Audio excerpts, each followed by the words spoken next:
빌라도는 예수님을 신문했지만 죄를 찾지 못했죠. 그런데도 예수님을 데려다가 채찍질하였고, 군인들은 가시나무로 관을 엮어 그 머리에 씌우고 자색옷을 입히고 조롱하듯이 유대인의 왕이여 평안할지어다 라고 하면서 손으로 때렸습니다. 이러한 행태로 인해 유대인들은 더더욱더 예수님을 보고 십자가에 못 박으라고 소리 질렀습니다. 빌라도는 예수님에게서 아무 죄도 찾지 못했지만 예수님을 고발하는 자들의 협박이나 회유에 의해서 결국 예수님을 십자가에 못 박도록 넘겨줍니다. 그 예수님을 맡은 유대인들은 골고다에서 결국 예수님을 십자가에 못 박죠. 그리고 그 십자가에서 예수님은 운명하십니다.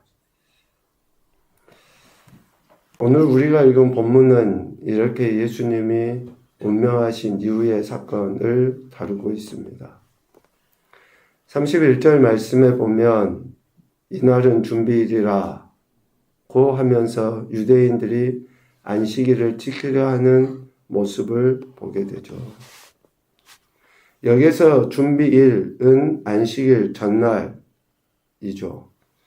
안식일은 6월절 절기와 겹치는 큰 날로 봅니다. 율법에 따르면 나무에 달린 시체를 밤새 두는 것은 땅을 더럽히는 일로 여겨졌기 때문에 이런 명절이 시작되기 전에 시체를 처리해야 됐었습니다.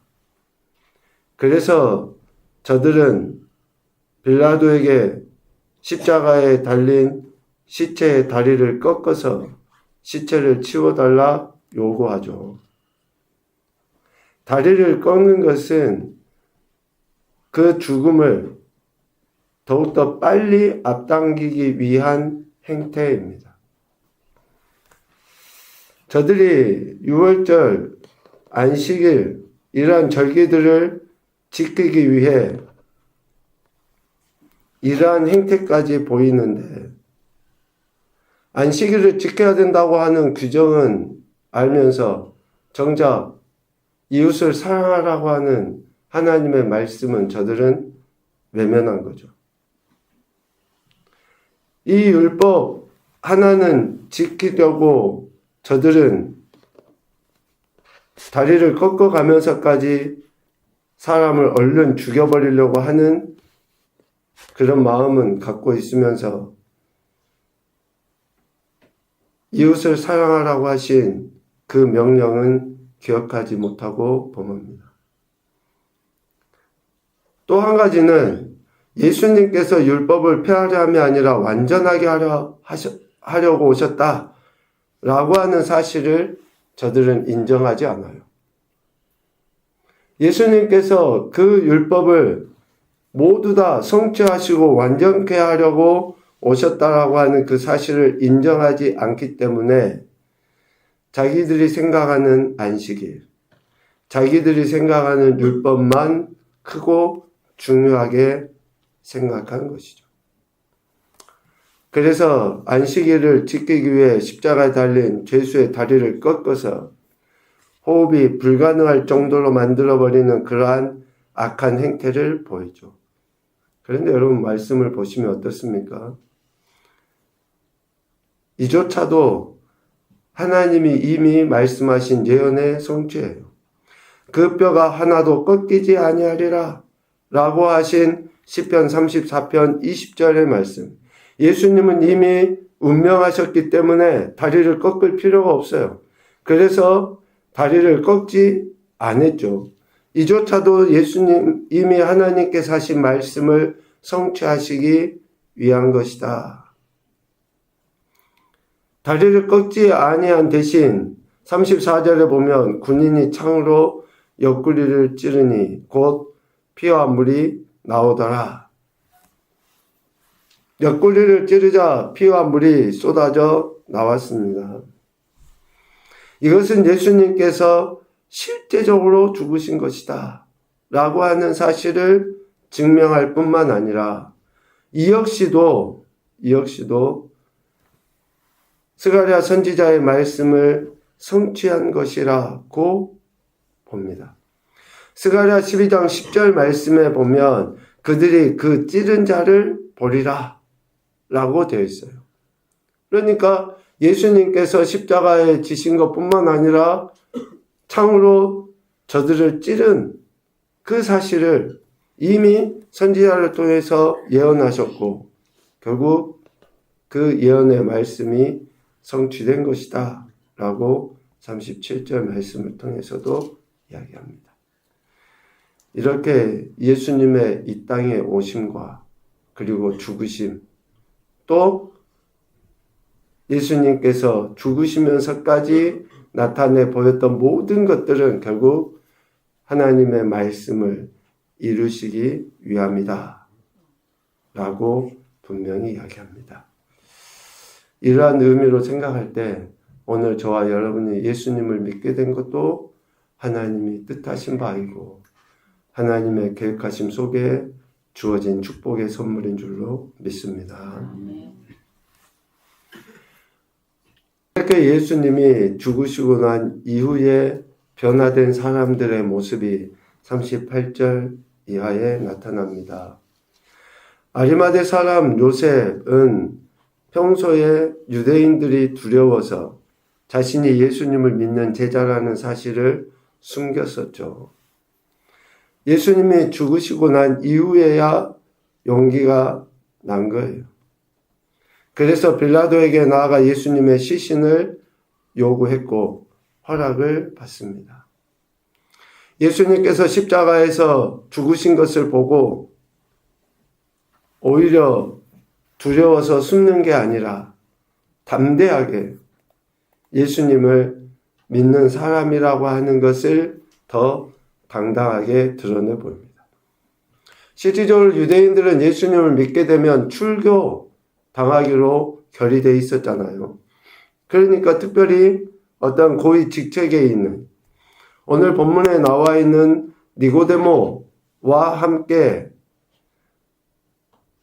아리마대 사람 요셉은 산헤드린 공회의 공의원으로 이렇게 봅니다. 그러니까 이런 고위 직책에 있는 사람들이 예수님을 믿는다고 하는 것은 있을 수 없죠. 또 출교되기로 결의가 됐기 때문에 지금까지는 자신을 숨겼어요. 그런데 예수님의 죽으심을 보고 담대하게 용기를 냅니다. 얼른 드는 생각이 예수님이 붙잡히셨을 때의 제자들의 모습이 생각나지 않습니까? 그들은 예수님이 붙잡히셨을 때에 하나같이 도망갈 뿐만 아니라 부인하고 저주까지 했던 그런 사람들이에요. 정말로 예수님이 죽으시고 난 이후에 이렇게 변화된 그 아리마대 사람 요셉.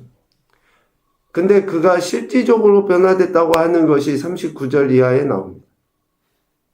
여러분 이것을 어떤 단순히 물질적인 개념으로 이해하지 마시고 믿음의 변화로 한번 봐보세요. 예수님께서 죽으시고 나서 그 시체를 달라고 했잖아요. 이제 장사를 지내야 되지 않습니까? 장사를 지낼 때에 예수께 밤에 찾아왔던 니고데모도 몰약과 침향 섞은 것을 100리트라쯤 가지고 온지라. 시체에 바를 향재료들을 가지고 왔는데 그 양이 100리트라쯤 된다고 이야기해요. 1리트라는 여러분 각주에 보시면 327g, 약 330g이거든요. 저도 잘 모르지만 주석에 보면 그렇게 돼 있어요. 1리트라가 즉 330g의 향품이 노동자가 약 300일, 그러니까 1년 동안 벌어야 될 품삯의 값이라고요. 1리트라가. 그러니까 100리트라면 100년이에요, 100년. 그 100년의 품삯에 해당하는 가치의 향품과 침향과 몰약을 예수님의 시체에 바르기 위해서 아리마대 사람 요셉과 니고데모가 나온 거죠. 과연 우리가 예수님의 장례를 치르기 위해서 100년치에 해당하는 돈을 지불을 해서 장례를 치를 수 있을까? 300데나리온의 가치가 나가는 향유를 부은 것에 대해서도 분개했던 제자들 아닙니까? 여러분, 우리가 어떠한 가치로 살아가고 있는가? 예수님의 죽으심에 의해서 개념 자체가 바뀐 거 아닌가 싶습니다. 우리가 물질의 가치를 어디에다 둡니까? 오늘 예수님의 죽으심으로 인해서 저들은 100년치의 품삯에 해당하는 이러한 엄청난 가치의 물질을, 몰약과 침향을 예수님의 장례에 사용했다. 그리고 시체를 가져다가 향품을 바르고 세마포로 싸서 사람을 장사한 일이 없는 새 무덤에 안장했다. 예수님의 죽으심으로 인해서 생각 자체가 바뀌어버린 그러한 사람들의 모습을 우리가 보게 됩니다. 이러한 말씀들을 통해서 볼 때에 예수님의 죽으심이 결코 우연이 아닐 뿐만 아니라 하나님의 철저하신 계획과 예언하심의 성취라는 것을 볼 수 있고, 또 예수님의 죽으심으로 인해서 숨어있던 자들이 믿음을 담대하게 드러내 보이는 실제적인 변화로 나타나게 된 것을 우리는 봅니다. 오늘 우리는 어떻습니까? 예수님의 죽으심으로 인해서 내 삶에 실제적인 변화가 일어나고 있습니까? 정말로 예수님이 나를 위해서 죽으셨다고 하는 것에 대해서 나의 경제적인 개념 자체가 변화되고 바뀌어졌습니까?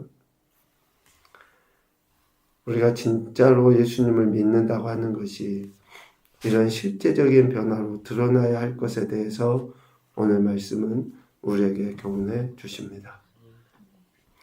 첫 번째로 교훈을 구체적으로 생각해 보면요, 율법주의가 아니라 복음에 순종하는 인생이 되자. 여러분, 정말 죄송하지만 예수님 믿는다고 하는 오늘 우리들도 그 율법주의에 빠져서 살아가는, 복음의 자유를 누리지 못하고 살아가는 인생들이 너무 많이 있습니다. 두 번째, 예수님의 십자가 죽으심에 온 마음과 정성과 힘을 다하여 감사하자. 온 마음과 정성과 힘을 다하여. 세 번째, 십자가의 능력이 내 삶의 담대함과 실제적인 변화로 나타나야 한다. 담대함과 실제적인 변화로 나타나야 한다. 오늘 예수님의 죽으심으로 인해서 이러한 변화를 경험했던 이들과 같이 저와 여러분이 이런 실제적인 변화를 통해 부활의 참된 소망을 간직하며 살아가는 격복된 인생들이 되시기를 주님의 이름으로 축복합니다. 아멘.